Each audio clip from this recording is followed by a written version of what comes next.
My husband isn't insensitive, he's just a bit of a daydreamer. I swear, my husband really isn't insensitive at all. He just accidentally forgets our anniversary, my birthday, and even the pot that's cooking on the stove.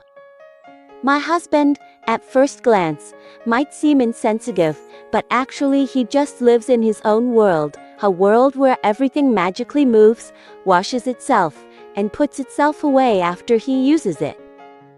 It's gotten to the point where I hang up his washed socks, and he still asks, "Hey, where are my socks, honey?" I just gently point to his face and say, "They're hanging right there, waiting for you to notice them, just like I'm waiting for you to remember what day it is today." Whenever I ask, "Do you remember what today is?" he thinks really hard, like he's trying to hack his own brain. "Oh, maybe today is the day you plan to be mad at me." Seriously? It's not that he doesn't love me. He loves me in a very abstract way, like when he sees me coughing, he'll ask, "Did you take your medicine?" instead of actually getting the medicine for me. When he sees me cleaning the house, he'll say, "Wow, you're amazing," but he won't help sweep. But isn't that strange? At night, he remembers the dates of game events, even all the outfits in the virtual shop. But when it comes to our wedding day, he's like, "We're already married, so what's the point in remembering it?"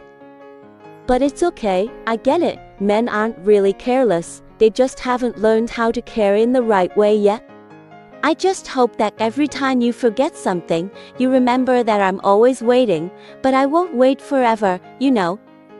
I cook 3 dishes and a soup, standing in the kitchen sweating. Then you walk into the kitchen and say, "Let's just eat out." Honestly, it makes me want to throw all my feelings for you out the window. Honestly, I don't expect my husband to be a great cook. Just appreciating the food I make is enough to make me happy to tears. But no, that's not the case. I even made a fancy meal with 3 dishes, braised fish, sour soup, and stir-fried vegetables. He stood there for 5 seconds and then said the legendary line, "How about we order KFC for a change?" For a change, really? I worked hard stir-frying veggies and braising fish till the pot was dry. I don't have time for fun in the kitchen. Is this a workout? And to be fair, it's not like you even hate the food I make. You just find it too convenient to open a food delivery app. These days, before I even have a chance to set the table, you've already hit confirm on your order.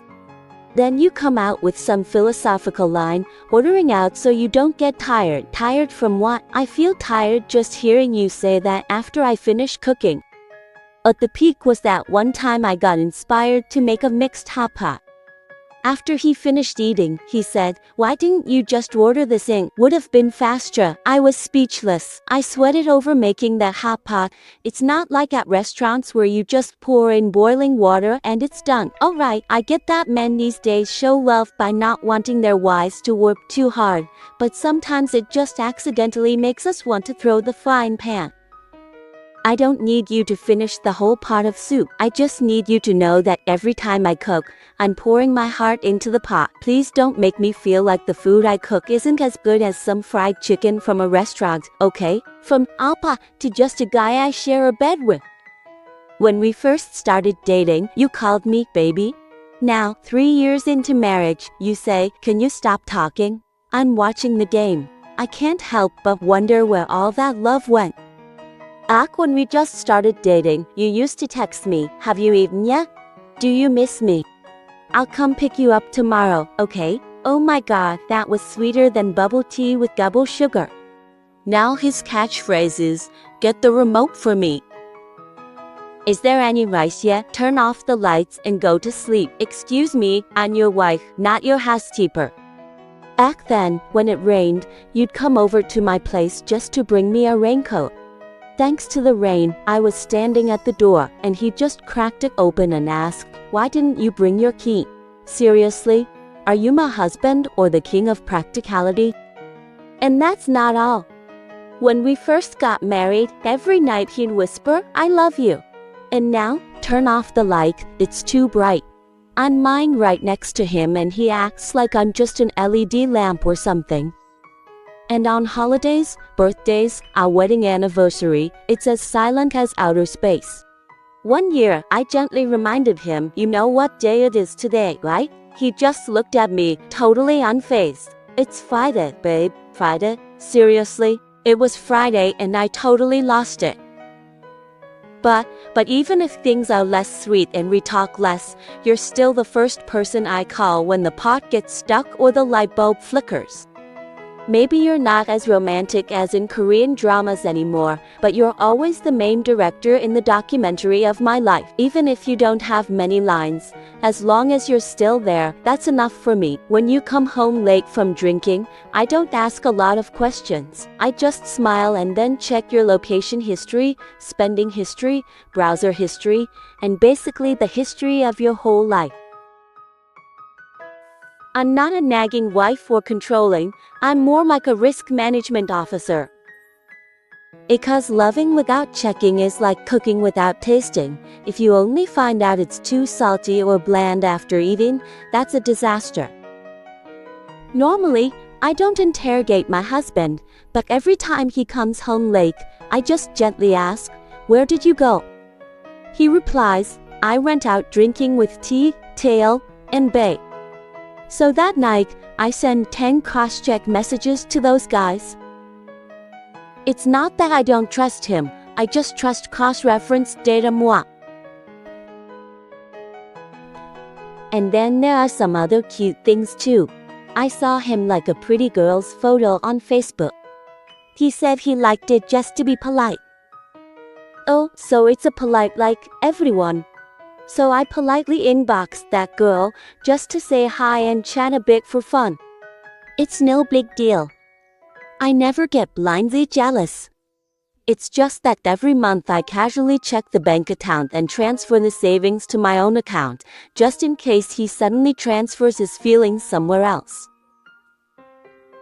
My husband always says, "Don't you trust me?" Actually, I do. I trust him, but I don't trust the circumstances or the Wi-Fi signal, because everyone knows that at night, 3G is stronger than morals. I'm not controlling my husband. I just choose a good vantage point. That's all there is to it. Washing dishes is an art, and my husband is a disaster. After my husband washes the dishes, I have to wash them again. Maybe he thinks dish soap is like perfume, just spray a little for the scent and that's it. I don't expect my husband to become a CEO, nor do I force him to cook like a 5-star chef. I just hope for one simple thing: wash the dishes properly for me. But I don't know why, every time he volunteers to wash the dishes, my kitchen turns into a crime scene. Water splashes from the sink onto the wall, and from the wall down to the counter. Washing the dishes looks more like he's practicing swimming combined with fan dancing. Then I look at the dishes he just washed, and there's still a streak of grease, with bits of vegetables stuck inside. He looks up at me confidently and asks, "I'm done, am I good or what?" "Yeah, you're great, it's just that the dishes aren't actually clean yet." And about the glasses, he washes the outside until it's spotless, but the inside is still cloudy, just like his mind whenever I question him. Honestly, I do appreciate that he has the spirit to help out. But if I have to rewash the dishes after him, I might as well just do it myself to get it done faster. But honestly, if he doesn't help at all, I get mad. The way he helps out like this just makes me both annoyed and amused. So I've realized one thing: when it comes to marriage, what's important isn't that he's perfect, but that he's still willing to try and fix his mistakes every time I nag him about something. Love in marriage isn't anything grand, you know, it's just someone washing the dishes wrong but still trying so his wife doesn't get too tired, and someone who keeps nagging but still loves the one who can't wash dishes properly.